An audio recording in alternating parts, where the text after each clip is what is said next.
to come up to do the questions, and she goes, "Tell it to my heart. Have you heard of it?"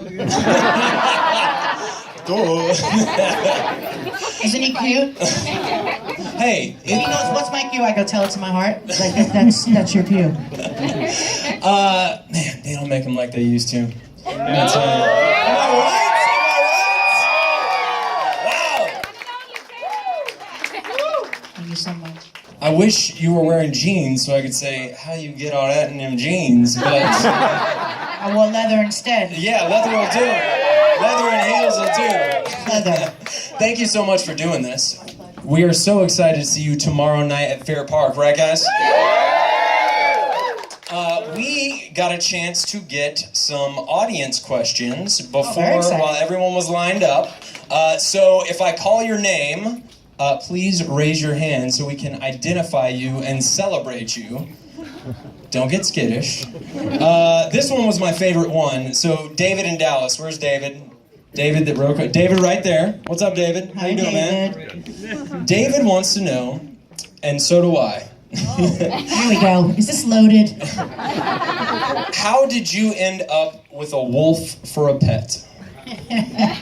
Okay, number one, we'll call them hybrids now. Yeah, he was Timberwolf in Arctic, and I got him in New Mexico. I got him in Taos, and if some of you remember that book, Running with the Wolves, well, typical Taylor Dayne style, I just took it very literally.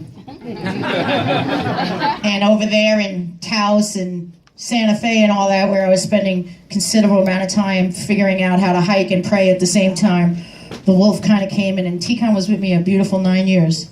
Wow. Beautiful animal. Beautiful, beautiful, beautiful. He was my wild man. Well, I can't imagine that... See pictures of him? He's magnificent. He used to sing with me.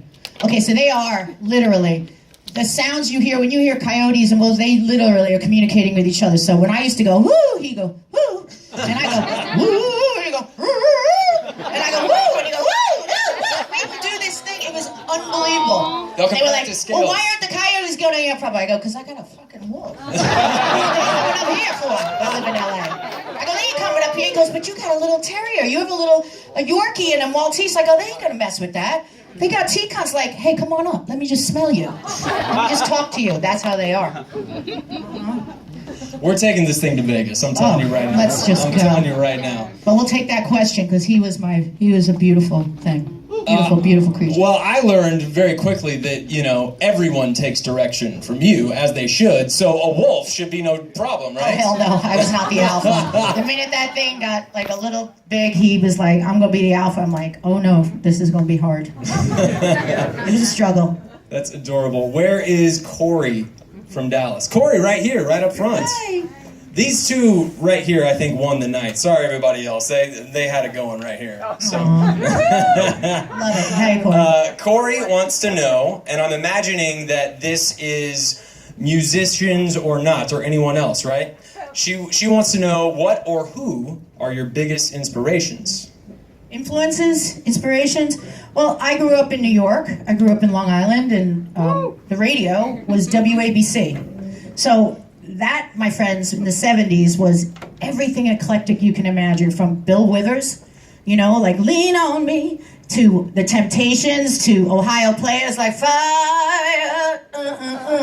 So there was a lot of R&B influence, I have to say, but then you had Karen Carpenter, like, with what? Close to You. Yeah. I think Close to You is probably one of the most beautiful songs ever written, and probably just when I hear that ding, ding, ding, ding, and one of the most purest voices ever, it's Karen Carpenter. Joni Mitchell, Patti Benatar, of course, Ann Wilson from Heart, and the list goes on. And then I can't live a day without some Zeppelin or Foo Fighters, and it just goes on. Or Marvin Gaye or Stevie Wonder was the first song I ever heard on the radio, would have been My Sharia Moore. So does that give you kind of like why it's a little hard to pigeon me in anything? Yeah, even the first act I ever opened up for was Michael Jackson on the Bad Tour, and they're like, well, I go, yeah, that actually works. Think about it. My tastes were very varied. Very. And influenced by many. And Joni Mitchell, of course, that was that singer-songwriter time when, as a girl, I just could relate to every word and every nuance and every phrase she said. It just was touching. Beyond belief. Nice. All right, shout out to, where is Irma D. Lucas? Where's Irma? Irma, right there. Irma, congratulations. Hi. You did hashtag MCD Music. You are going to the front of the meet and greet line later. Congratulations. That means I'm staying all the way to the end, though. I got you. I feel you. So, Irma, good for you, bad for me. But I love it. All good. All right, one last one. Where is Melissa from Allen? Melissa from Allen. Right there. Melissa. Hi, Melissa. Hello. Melissa asks, next album, question mark. Yeah. I'm in the studio now, if any of you is checking out my post. So, this 2018 marks 30 years Tell It To My Heart was released. The single was released. Which is crazy, but it's the truth. And a lot of people don't remember, but the single came out way before an album came out. If you remember that, because there was no album. I was signed for single option album. They were like, what? We're selling singles, this is no good, make a record. So we were like giving them everything we had, like I was a studio musician, whatever I was doing prior, and just so, imagine that. 30 years, making a new record is because of that, and part of that, it's part of a tribute to the 30 years, and we remix portions of some of the classics as well as the classics, and some new material, and I'm working with some dope people. There's some Philip Lawrence, if you guys know him, from Bruno Mars, and just some great talent coming together, and producers and writers I'm working with and collaborating with. Really excited. And they're helping me rethink, re-expand, and reimagine certain things. It's awesome. We can't wait. And then the book, I was talking about it. Yeah, sorry JT, you don't want to cut you off. I'm trying not to cut you off, that's my bad. I was just thinking. So just go to all the social medias and, Taylor Dayne, the real Taylor Dayne, because there's some fakies, let me tell you. Some little wanderers. Yeah. We discovered that earlier, trying to post on your own page. But who helped me? Who helped me through it? JT did. Well, I did my best. I think somebody got some rare footage. Rare footage? Not of us. No, she pulled up her cell phone and she was like, let's find the video. And she's like, oh no, you can't see that. I said, do you know what that is? And he goes, yes, I do.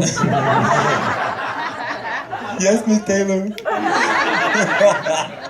Yeah, as Taylor said, please, if you don't follow her on all her accounts, she gives so much access, Facebook, Instagram, all that stuff. It's really, really fun to watch, so do that.